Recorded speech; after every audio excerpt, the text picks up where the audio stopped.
Hello friends, welcome back to my channel. आज की इस वीडियो में हम पॉलिटिकल साइंस स्टार्ट करने जा रहे हैं।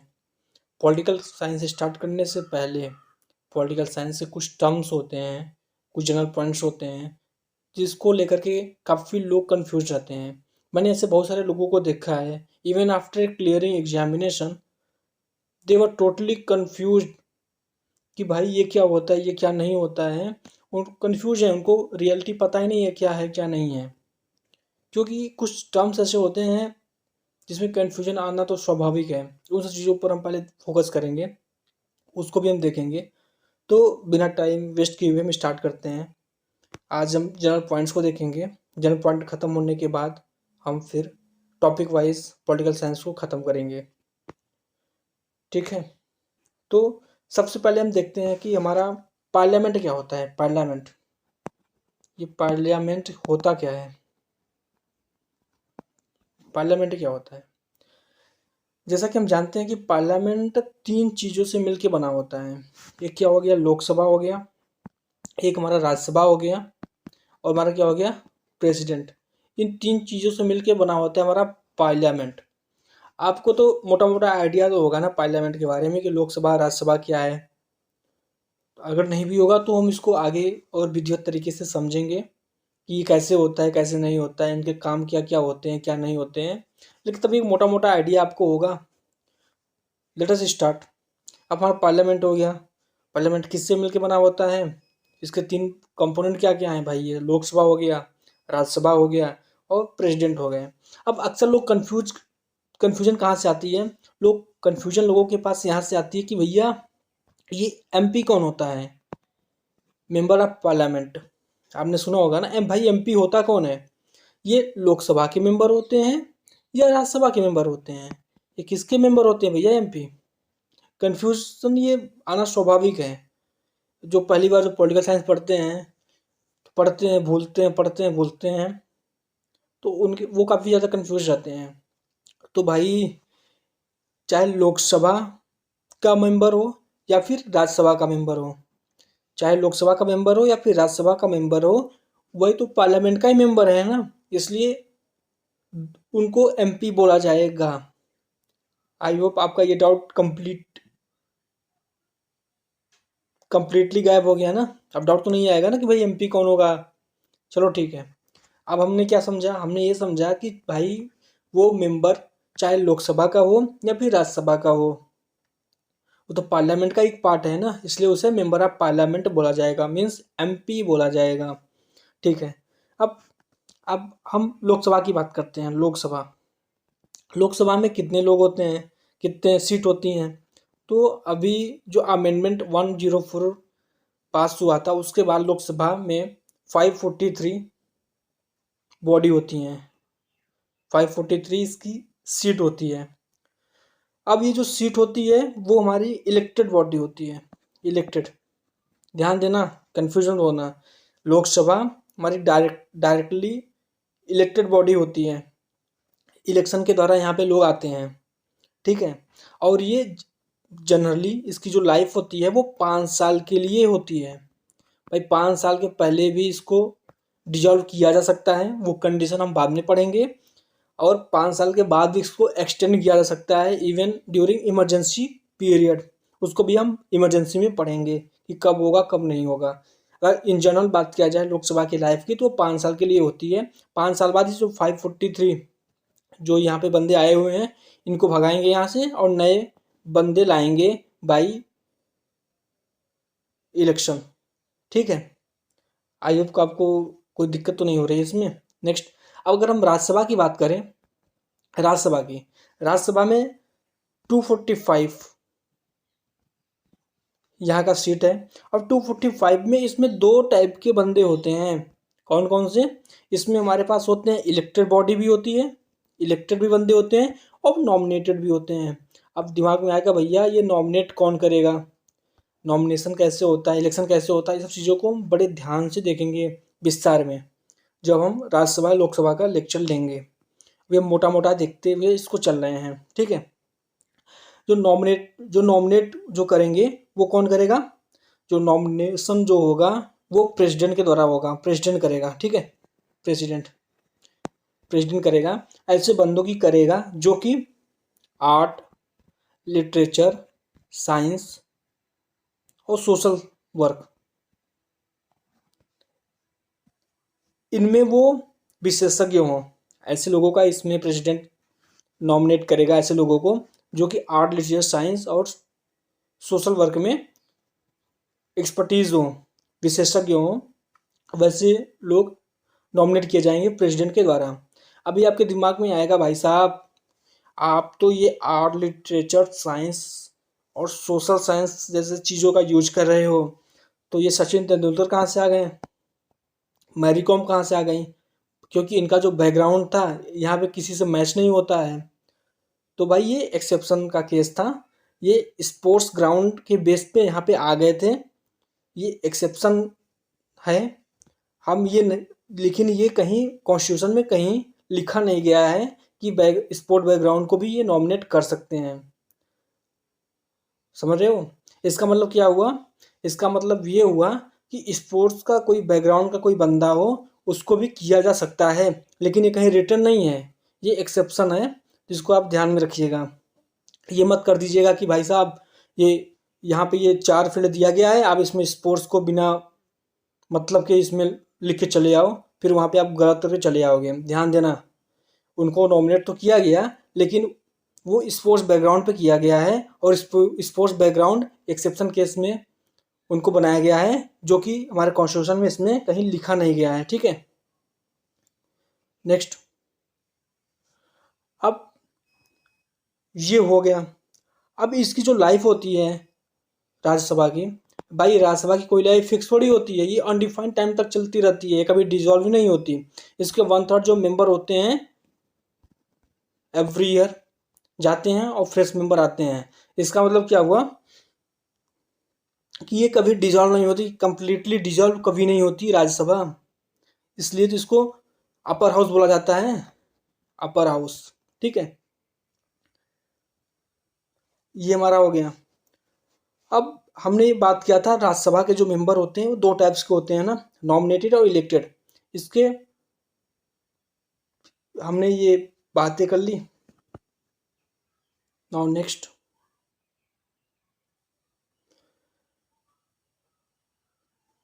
अब लोकसभा के मेंबर की हमने बातें कर ली, राज्यसभा के हमने मेंबर की बातें कर ली। अब बंदे और क्या और कहाँ कंफ्यूज रहते हैं, मैं वो बताता हूँ, जो मेन जगह जहाँ पे लोग अभी भी कंफ्यूज रहते हैं, ये आप ध्यान से देखना। आप जैसे आप ये देख रहे हो ना, ये हमारा हो गया राज्यसभा, कम आदमी है।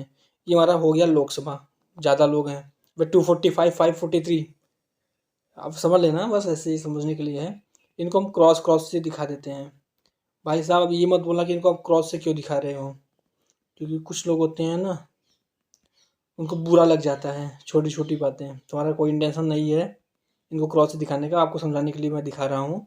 ठीक है, ये हमने दिखा लिया। ये हमारे पास किसके मेंबर हो गए, ये हमारे राज्यसभा के मेंबर हो गए, और ये मेंबर हमारे किससे हो गए, ये हमारे लोकसभा के मेंबर हो गए। अब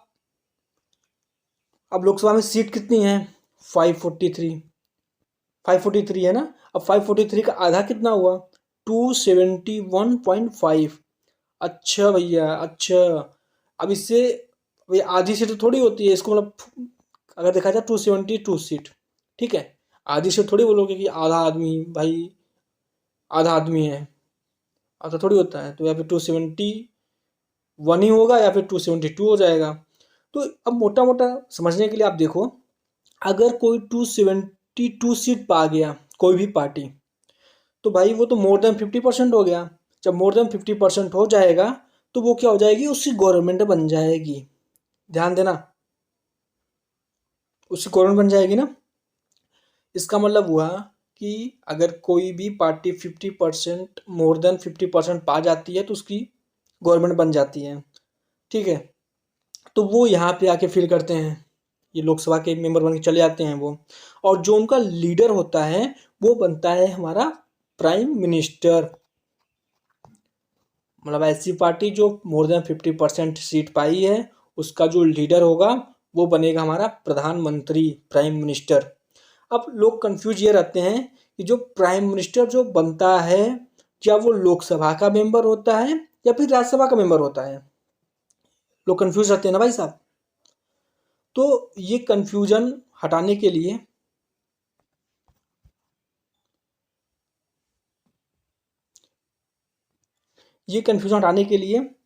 एक आपको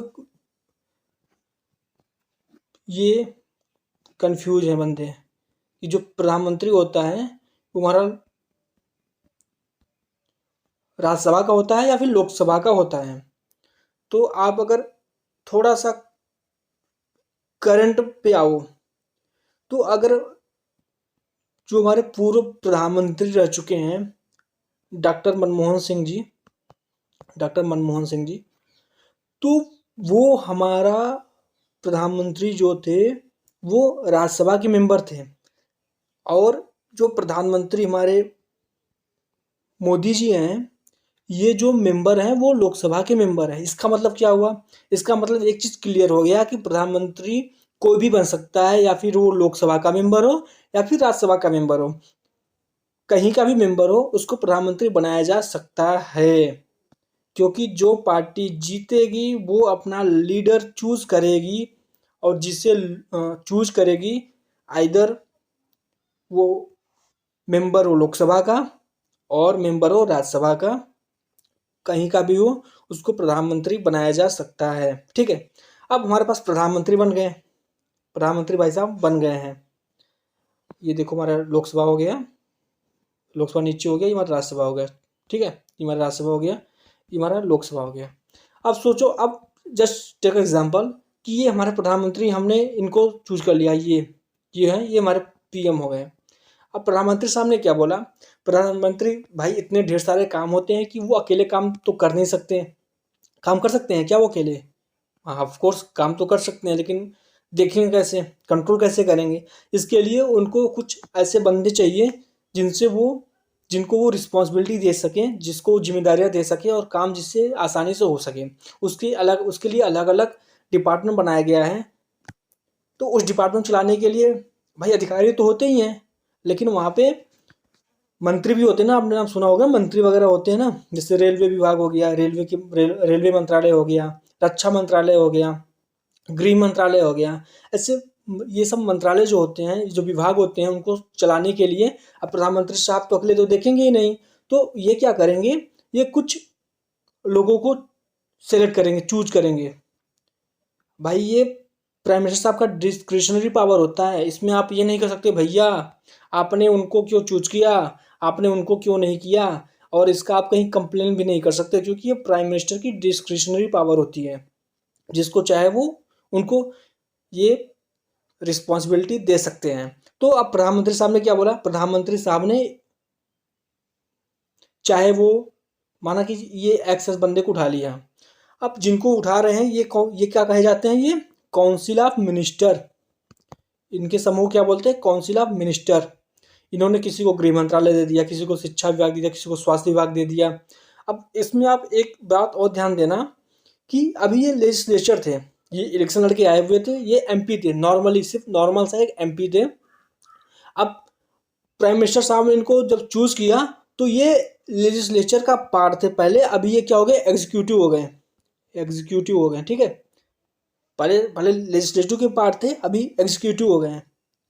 अब ये जो एग्जीक्यूटिव होते हैं वो लोकसभा के भी मेंबर हो सकते हैं और राज्यसभा के भी मेंबर हो सकते हैं। इसका मतलब क्या हुआ कि जो प्रधानमंत्री साहब होते हैं वो लोकसभा के जो सदस्य होते हैं उनको, या फिर जो राज्यसभा के जो सदस्य होते हैं उनको भी ये मंत्री बना सकते हैं।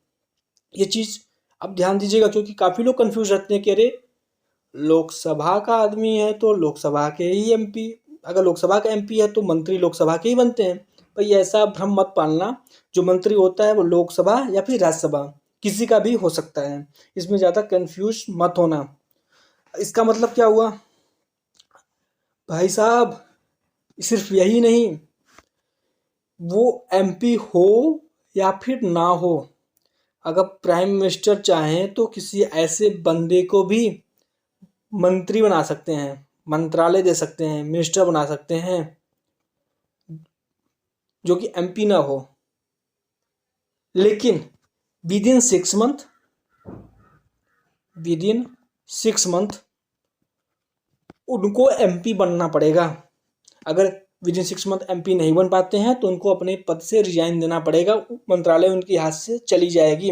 ये एक्सेप्शन के कुछ केस होते हैं, इसको भी थोड़ा ध्यान दीजिएगा। इसका मतलब क्या हुआ, प्रधानमंत्री साहब किसी भी लोकसभा का मेंबर हो या फिर राज्यसभा का मेंबर हो, किसी को भी मंत्री बना सकते हैं, या फिर ऐसे भी व्यक्ति को मंत्री बना सकते हैं जो कि प्रेजेंट टाइम में एमपी न हो, लेकिन उसको मंत्रालय लेने के बाद 6 महीने के अंदर उसको एमपी बनना ही बनना है। अगर नहीं बन पाता है तो मंत्रालय उसके हाथ से चली जाएगी। ठीक है, आई होप आप इसको समझ गए। अगर ऐसा कि अच्छा भाई साहब, ये कुछ लोग का डाउट है कि ऐसा किसी साथ हुआ था। अभी अब कुछ दिनों का एग्जाम्पल अब मैं आपको बताता हूँ। एक जयाशंकर थे, जयाशंकर, ठीक है, जयाशंकर थे जिनको एक्सटर्नल अफेयर का मंत्री बनाया गया था, जो कि उस समय एमपी नहीं थे। इसके बावजूद उनको एक्सटर्नल अफेयर का मंत्रालय दिया गया। अगर आप इन चीज़ों को समझना चाहते हो तो अगर आप करंट न्यूज़ को देखोगे, न्यूज़पेपर पढ़ोगे, तो आपका ये डाउट हमेशा दूर हो जाएगा। क्योंकि अगर आप चीज़ों को कंपेयर करते हो, चलते हो, तो आपके दिमाग से निकलता नहीं है, भूलता नहीं है और आपको याद रहता है। अगर ऐसा कहीं कुछ होता है उसको नोट करो, देखो कि अच्छा ऐसा हो रहा है क्या, ऐसा होता है क्या। ठीक है, आई होप कि आप इसको भी समझ गए कि किसको क्या बन सकता है, क्या नहीं बन सकता है। तो लोगों के, अब जैसे हम यूनियन लेवल पे देख रहे थे ना, यूनियन लेवल पे हम देख रहे थे, हम लोकसभा हमने देखा, राज्यसभा देखा, ठीक है। वैसे अगर हम स्टेट लेवल की बात करें तो स्टेट में भी दो दो हाउसेज होती हैं, कहीं 2 हाउस है, कहीं तो सिंगल हाउस है। ये हाउस बनता कैसे है, कैसे नहीं बनता, कैसे इसको डिजॉल्व किया जा सकता है, कैसे नहीं किया जा सकता, और ये किसके पास अथॉरिटी होती है जो कि हाउस बनाते हैं, ये सब चीज़ें हम आगे की क्लास में देखेंगे जब हम स्टेट की बात करेंगे। अभी सिर्फ मोटा मोटा सिर्फ नॉलेज ले रहे हैं, मोटा मोटा हम सिर्फ समझ रहे हैं कि ये चीज़ होती क्या है। ठीक है, तो अब अगर हम स्टेट लेवल की बात करें, तो स्टेट लेवल में भी कहीं 2 हाउस हैं तो कहीं 1 हाउस है। ठीक है, कहीं अगर 2 हाउस है तो कौन कौन सा है, एक हमारी हो गई स्टेट लेजिस्लेटिव काउंसिल और एक हुई स्टेट लेजिस्लेटिव असेंबली, और कहीं सिर्फ एक ही हाउस है, स्टेट लेजिस्लेटिव असेंबली। ठीक है, अब सेम ऐसे यहाँ भी है, जैसे वहाँ पे लोकसभा था वैसे यहाँ पे स्टेट लेजिस्लेटिव असेंबली है, जैसे वहाँ पे राज्यसभा था वैसे यहाँ स्टेट लेजिस्लेटिव काउंसिल है। लेकिन ध्यान दीजिएगा, आप बहुत सारे ऐसे चीज़ें होंगी जो कि स्टेट लेजिस्लेटिव असेंबली और लोकसभा से मैच करेंगी, लेकिन स्टेट लेजिस्लेटिव काउंसिल और राज्यसभा में काफ़ी बड़ा डिफरेंस है, कंपेयर नहीं कर सकते। क्योंकि ये चीज़ें कंपेयर क्यों नहीं कर सकते, इसको हम आगे की क्लास में देखेंगे। आप सिर्फ इतना जान लो कि यहाँ पे 2 हाउस होती हैं, state legislative assembly and state legislative council. हाँ, थोड़ा बहुत हम कंपेयर कर सकते हो, लेकिन जो पावर की बात आती है उसमें आप ये कभी पीछे छूट जाता है। ठीक है, ये कभी पीछे छूट जाता है, इसलिए कंपेयर नहीं किया सकता। लेकिन छोटी छोटी जैसे कुछ चीज़ों में आप इसको कंपेयर कर सकते हो, उन सब चीज़ों को हम आपको बताएंगे बाद में। तो ये हो जाती हैं। अब लोगों के दिमाग में आ रहा होगा कि स्टेट लेजिस्लेटिव असेंबली जहाँ होती है, जो इसके मेंबर होते हैं, वो इनकी सीट कितनी होती है स्टेट में।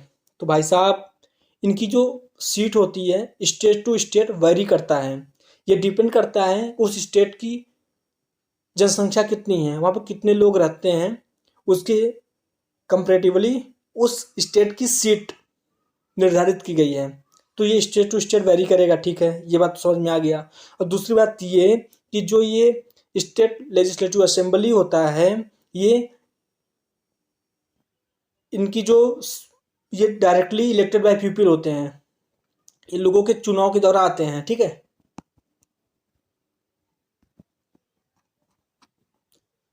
और इनका जो लीडर होता है वो चीफ मिनिस्टर बनता है, सीएम बनता है। ठीक है, स्टेट लेजिस्लेटिव असेंबली का जो लीडर होता है वो हमारा चीफ मिनिस्टर बनता है, और इनके जो मेंबर होते हैं इनको हम एमएलए बोलते हैं। MLA, ठीक है, MLA। अब मूवी में आपने काफ़ी देखा होगा, या फिर कहीं आप बहुत सारे देखते हो कि भाई MLA हैं वो, मतलब मेंबर ऑफ लेजिस्लेटिव असेंबली, मतलब स्टेट लेजिस्लेटिव असेंबली के जो मेंबर होते हैं उसको हम MLA बोलते हैं। स्टेट को यहाँ हटाओ, एम रखो, MLA हो गया मेंबर ऑफ लेजिस्लेटिव असेंबली, ठीक है। आई होप कि आप इसको समझ गए। नाउ नेक्स्ट, अब जैसे स्टेट लेजिस्लेटिव काउंसिल, इसके जो मेंबर होते हैं उनको क्या बोलते हैं, MLC। स्टेट हटाओ, एम रखो, मेंबर ऑफ लेजिस्लेटिव काउंसिल, मतलब लेजिस्लेटिव काउंसिल के जो मेंबर होते हैं उसे MLC बोले। आप आई होप आपको ये समझ में आ गया ना। अब जो MLC होते हैं, जो MLC होते हैं, इसमें ये इलेक्टेड लोग भी होते हैं इसमें। कुछ लोग इलेक्शन के द्वारा आते हैं और कुछ नॉमिनेशन के द्वारा आते हैं, नॉमिनेशन के द्वारा आते हैं, ठीक है, नॉमिनेशन के द्वारा आते हैं। ये बात समझ में आया आपको। अब नॉमिनेशन का उनका ग्राउंड क्या होगा कि किस ग्राउंड पे उनको नॉमिनेट किया जा सकता है। तो आर्ट हो गया, साइंस हो गया, लिटरेचर हो गया, सोशल साइंस हो गया और कोऑपरेटिव मूवमेंट हो गया, कोऑपरेटिव मूवमेंट। ये कुछ ऐसे फील्ड होते हैं, ऐसे कुछ बैकग्राउंड होते हैं जिसमें अगर वो काफ़ी एक्सपर्टीज़ होते हैं, काफ़ी विशेषज्ञ होते हैं, तो ये गवर्नर उनको नॉमिनेट करता है। ध्यान देना, अगर स्टेट की बात करते हैं तो कौन नॉमिनेट करता है, गवर्नर। अगर हम यूनियन की बात करेंगे तो कौन नॉमिनेट करेगा, प्रेसिडेंट साहब नॉमिनेट करेंगे। बैकग्राउंड क्या क्या होगा, एक्सपर्टीज अथवा विशेषज्ञ किस फील्ड में होना चाहिए, art, science, literature, social science and cooperative movement. अभी आप कुछ साल पहले का केस देखोगे, महाराष्ट्र में उद्धव ठाकरे जी, उद्धव ठाकरे साहब थे, ठीक है। भाई साहब ये कुछ नहीं थे, न MLA थे न MLC थे। इनको जो पार्टी वाले थे इनको CM बना दिया। भाई इनको मिनिस्ट्री तो मिल गई, लेकिन ये तो कुछ नहीं थे भाई साहब, ये कहीं के मेंबर नहीं थे। तो विद इन 6 मंथ इनको मेंबर बनना था, MLA या फिर MLC बनना था, लेकिन वहाँ पे कोई सीट, कोई वैकेंसी नहीं थी। तो जो कोऑपरेटिव मूवमेंट का जो बैकग्राउंड था, उसके एक्सपर्टीज के आधार पर उद्धव ठाकरे साहब को MLC बनाया गया। समझ रहे हो ना, ये चीज़ें होती है, इसको आप ऐसे कंपेयर करते हुए पढ़ाई करोगे तो भूलोगे नहीं, नहीं तो भाई साहब दिमाग से निकल जाती हैं चीज़ें, ठीक है। आई होप कि आप ये सब समझ गए होंगे।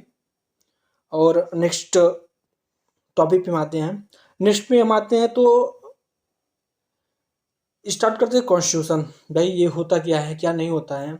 इसको स्टार्ट करने के लिए मैं आपको कुछ चीज़ें बताता हूँ। उन चीज़ों को बनाने के लिए आपको मैं कहानी बताता हूँ। कहानी भी थोड़ा थोड़ा इन्जॉय के साथ पढ़ाई करना सही होता है ना, इसलिए, ठीक है। माना कि देखो कोई लड़का है, एक हमारा कोई पड़ोसी है, उसका बहुत पैसा है, वो मूवी बनाना चाहता है, फिल्म, समझ रहे हो, मूवी बनाना चाहता है। अब क्या आप बता सकते हो कि वो मूवी बनाना तो चाहता है, बनाना चाहता है, माना कि उसका नाम अब मूवी बनाने के लिए उसको करना क्या चाहिए, आप ये बताओ बताओ। उसको मूवी बनाना है, उसके बाद बहुत पैसा है, तो क्या करेगा। माना उसका नाम X है। अब X भाई साहब को मूवी बनाना है तो वो क्या करेगा, मूवी बनाने के लिए क्या करेगा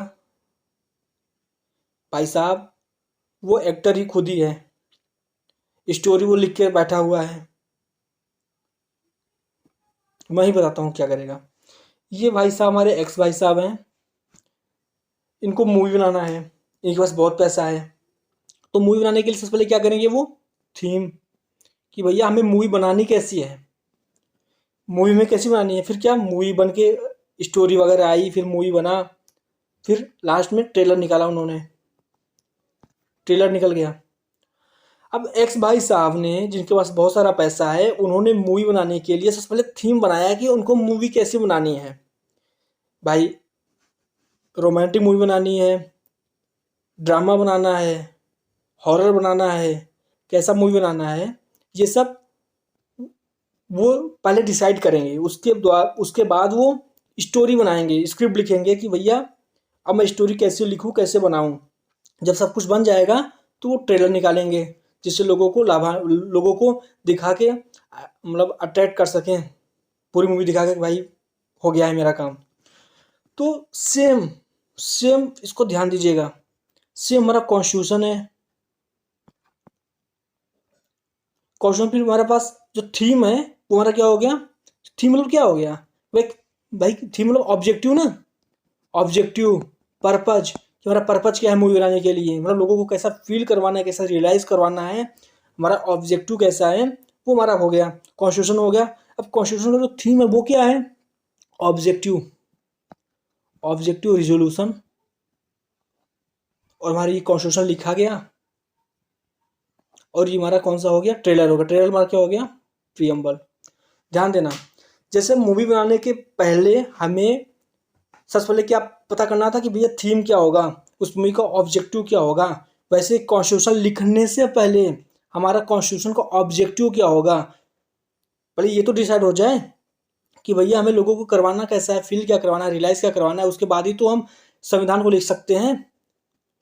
जब हमने संविधान लिख दिया या स्टोरी मूवी बन गई, तो फिर इस एक्स भाई साहब ने ट्रेलर निकाला मूवी का, कि मतलब ट्रेलर देखकर आपको एक आइडिया लग जाएगा कि भैया आपकी मूवी कैसी बनी है। भाई जब कोई मूवी आता है तो क्या होता है, मार्केट में ट्रेलर निकलता है ना, उस ट्रेलर को देख करके हम डिसाइड कर लेते हैं, फिर कुछ अनुमान लगा सकते हैं कि मूवी कैसी है। वैसे ही हमारा जो संविधान बना, तो ऑब्जेक्टिव रिजोल्यूशन पंडित जवाहरलाल नेहरू जी ने रखा।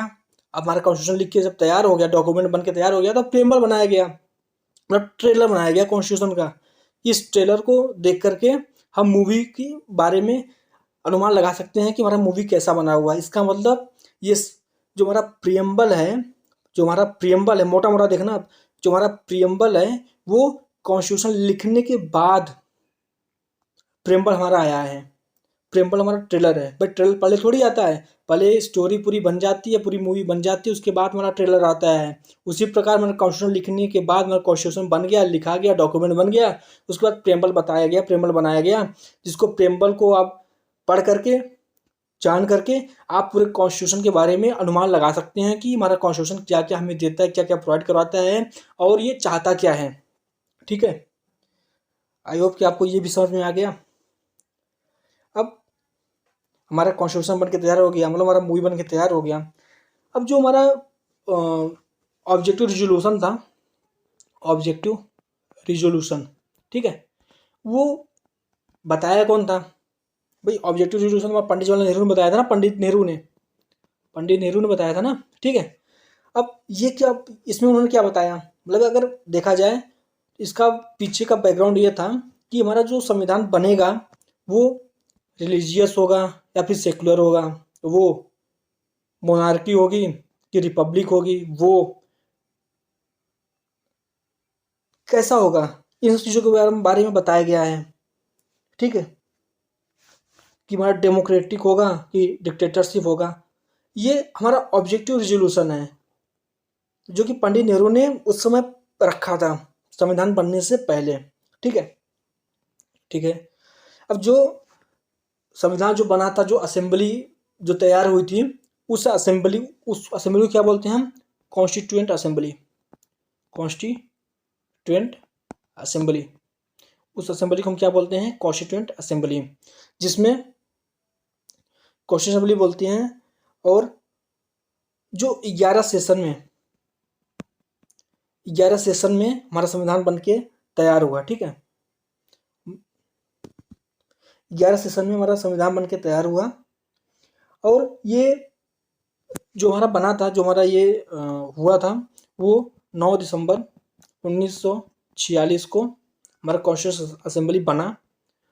और 11 दिसंबर 1946 को इसमें ये वर्किंग करना, ये काम करना स्टार्ट किया। ठीक है, इतना समझ में आया। अब ये ऑब्जेक्टिव रिजोल्यूशन हमारे पास, ऑब्जेक्टिव रिजोल्यूशन क्या क्या क्या थे, इसको एक बार आप देख लो, लिखना है तो लिख लो। ऑब्जेक्टिव रिजोल्यूशन क्या क्या थे, और लिखना है तो आप लोग लिख लो। ठीक है, लिखो फिर, हेडिंग डालो objective resolution. Objective resolution number 1 point डालना, लिखना ऑब्जेक्टिव रिजोल्यूशन, लिखना objective resolution of the Indian Constitution was represented in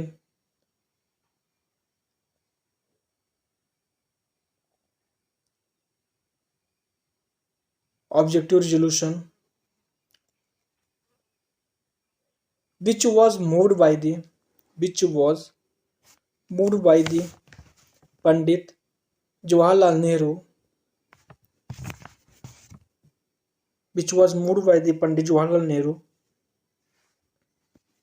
in the first session of Constitution Assembly, on 13 December 1946, on 13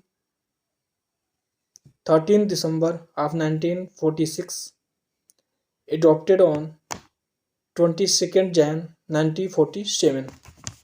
ठीक है, अब इसके मेन पॉइंट क्या क्या थे आप उसको लिख लो।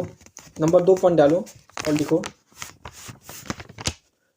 India to be independent sovereign, India to be independent sovereign democratic Republic,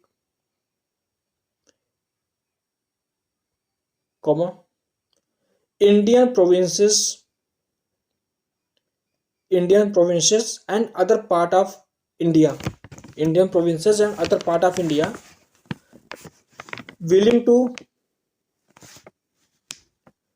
willing to the part of sovereign India, collectively form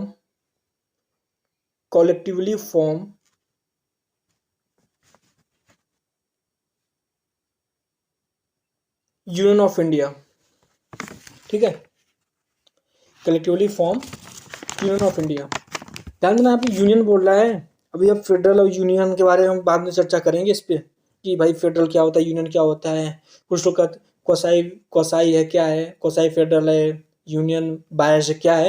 इन सब चीज़ों को आप चिंता मत करो, इन सब पर बहुत अच्छे से चर्चा करेंगे, बहुत अच्छे से इस पर गहन अध्ययन करेंगे। ठीक है, नंबर 3 पॉइंट डालो। Number 3 India. अब ये सब तो इंडिया के बारे में बता दिया कि इंडिया होता कैसे है, क्या नहीं होता है। अब इंडिया हमें देगा क्या, इंडिया हमें क्या क्या देगा, हमें क्या देगा, क्या प्रोवाइड कराएगा, उसके बारे में वो ऑब्जेक्टिव रिजोल्यूशन में पंडित जवाहरलाल नेहरू ने 13 दिसंबर 1946 में बताया था। ठीक है, नंबर 3 पॉइंट डाला, आप लोग लिखो इंडिया टू प्रोवाइड फ्रीडम, मतलब इंडिया फ्रीडम प्रोवाइड करेगा, freedom expression, belief, faith, worship, vocation, association and action. भाई साहब हमारा कॉन्स्टिट्यूशन ऐसा बनेगा जो कि ये सब चीज़ें इंडिया प्रोवाइड करेगी अपने नागरिकों को। ठीक है, अब नेक्स्ट पॉइंट डालो, number 4 India will safeguards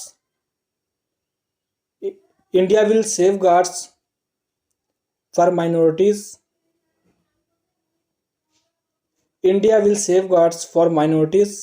and people from backward and tribal areas.